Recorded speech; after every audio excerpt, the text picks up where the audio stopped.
Baxın, bu kəlamda necə gözəl deyir. Birinci Kəriflər 6, 19, 20. Məgər bilmirsiniz ki, bədəniniz Allahdan aldığınız, sizdə yaşayan müqəddəs ruhun məbədidir. Siz özünüzə məxsus deyilsiniz. Çox baha qiymətə satın alınmısınız. Beləliklə, bədəninizlə Allaha izzət gətirin. Baxın, bəzən siqaralar var, içkilər var. Bəzən insan öz bədəninə qiymət qoymur, çox işləyir, çalışır, dayanmadan çalışır. Və bu, Allahın sənə verdiyi məbədi hörmətsizlikdir. Hər şeyin bir ölçüsü olması lazım.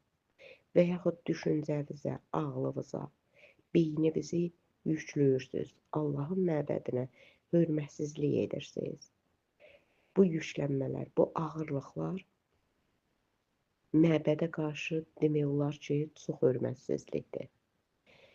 Deyir ki, uyğunlaşmayın. Biz uyğunlaşmamalıyıq. Hər vəziyyətdə sağlamlığımızı qorumağı bacarmalıyıq. Geyimimizlə, keçimimizlə Rəbbə izzət verməliyik. Görürsünüz, kəlam deyir ki, beləliklə bədəninizlə Allaha izzət gətirin. Baxın, bu bədən bizə Allah tərəfindən verildi və deyir, bu bir məbəddir. Şimdi biz Allahla birləşdik və bizim bədənlərimiz məbədə çevrildi.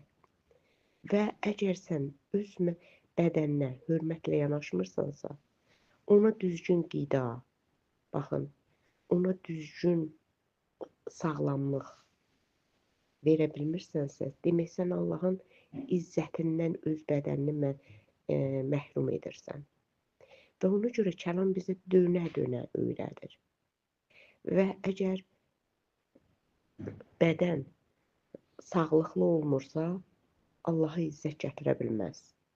Və bunun üçün bütün bu pis qidalardan, necə deyirlər, çox özümüzü yorub işləməklərdən, zihni, fiziki işlərdən daimi və daimi ölçü kimi istifadə etməliyik. Hər şeyin bir qədəri var. O qədəri keçməməliyik, o ölçünü keçməməliyik. Hər zaman düşünməliyik, mənim bədənim özümə məxsus deyil. Bu bədən artıq Rəbbə məxsusdur. Mən çünki Allahla bir olmuşam, bir bədən olmuşam. Mən bu dünyadan deyiləm. Və bu bizim həyatımızda bizim həyatımızın dəyişməsində bizə kömək edir. Və biz sağlıqlı oluruq, biz rahat oluruq, biz sakit oluruq, muti oluruq, itaətkar oluruq. Baxın, bizə müqəddəs ruhun ənamlarını göstərir və deyir ki, bu ənamlara riayət edin. Əgər biz bu ənamlara riayət ediriksə, o zaman bizim həyatımız tamamilə sakin olur, rahat olur. Düzgün yata bilirik, düzgün yuxudan rahat dura bilirik. Vaxtında istirahətimizi edə bilirik. Baxın, Rəbb 6 gün yer üzünü yaratdı. 7-ci gün istirahət etdi. Allah öz canı ilə, bədəni ilə bizə bunu nümunə kimi göstərdi. Mən istirahət etdim. Siz də yeni istirahət edərsiniz. Baxın, Allah yatmır, o oyaqdır. Ancaq bizə gecəni gündüzü verdi. Vaxtında yatmaq, vaxtında durmaq, vaxtında istirahət etmək, vaxtında işləmək. Hər şeyin ölçüsü ilə getməmiz lazım. Dediyim kimi, əgər biz bir imanlı kimi onun qayda qanunlarına, buyruqlarına əməl etmiriksə, o zaman bizim həyatımız çox bərbad bir hala düşür. Məsələn, əgər artıq sən, necə deyirlər, yaşın ötübsə, 60-dan belə deyim də, belə keçibsə, hələ mən 60-dan deyirəm, və o zaman artıq bədəninə qiymət qoyacaqsan. Çünki sən artıq yaşlanma dövrünə keçirsən və daha çox o bədəninə hörmət edəcəksən, daha çox duada qalacaqsan, oruçda qalacaqsan, xidmətləri davam etdirəcəksən, müjdə verəcəksən. Bu sənin böyük bir işin olacaq. Bu sənə daha böyük işlər gətirəcək, böyük xeyir-dua gətirəcək. İnanın hər şey yerində olur. Siz deyə bilərsiniz ki, bəlkə mənim pensiyam məni görmür, mən onunla yaşaya bilmirəm. Ancaq Rəbb tək səni pensiya ilə dolandırmır. O kəlamın gücü var. O kəlamın gücü ki, hansı ki o deyir ki, göylərin qapılarını açacağam. İstədiyinizdən, düşündüyünüzdən də artıq tökəcəyəm.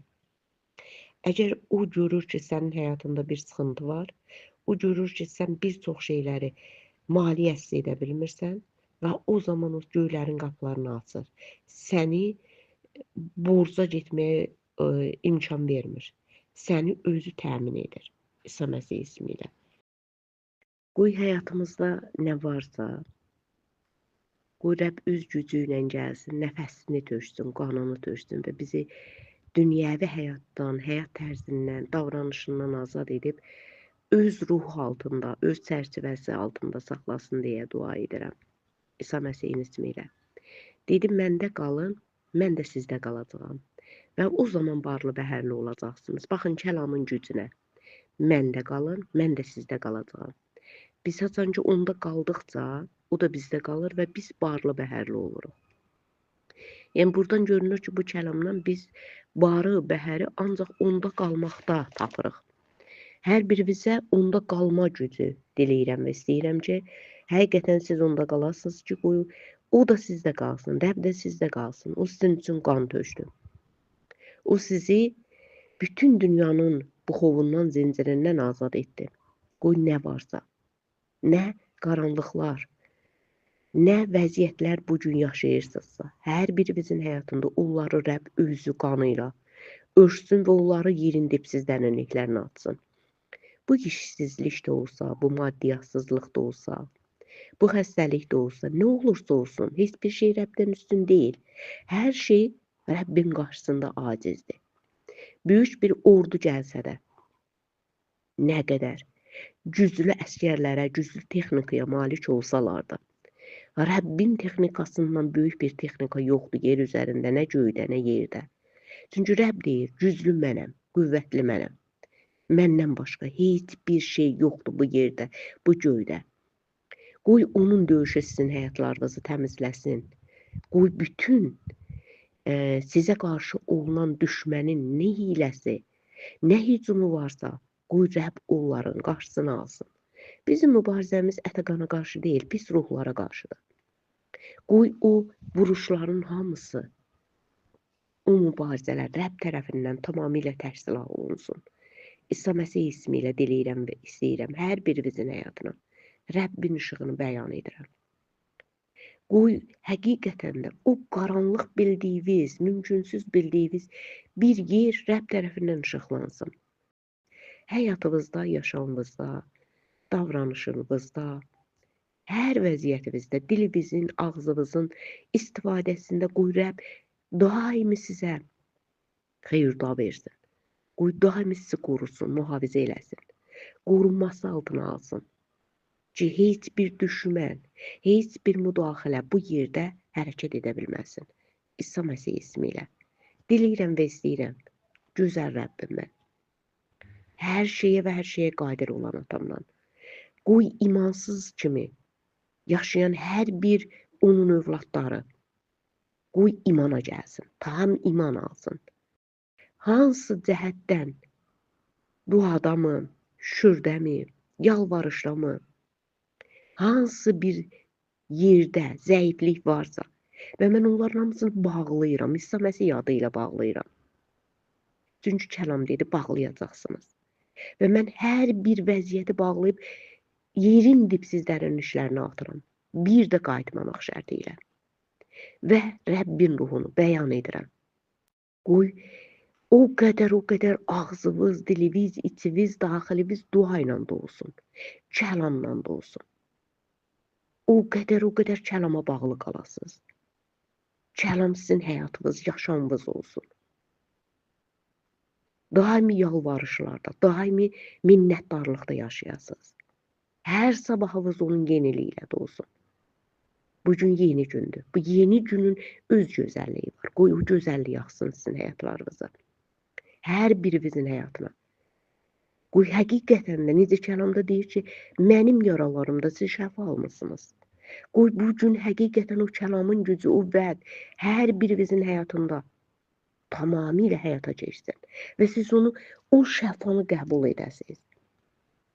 Həqiqətən onun yaralarında şəfa aldığınızı tamlığı ilə qəbul edə biləsiniz.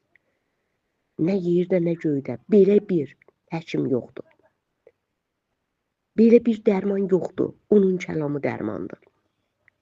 Qoy o dərmanla, qoy o kəlamla istifadə edə biləsiniz. Onun sevgi ruhuyla dolasınız. İsa Məsih ismiyle.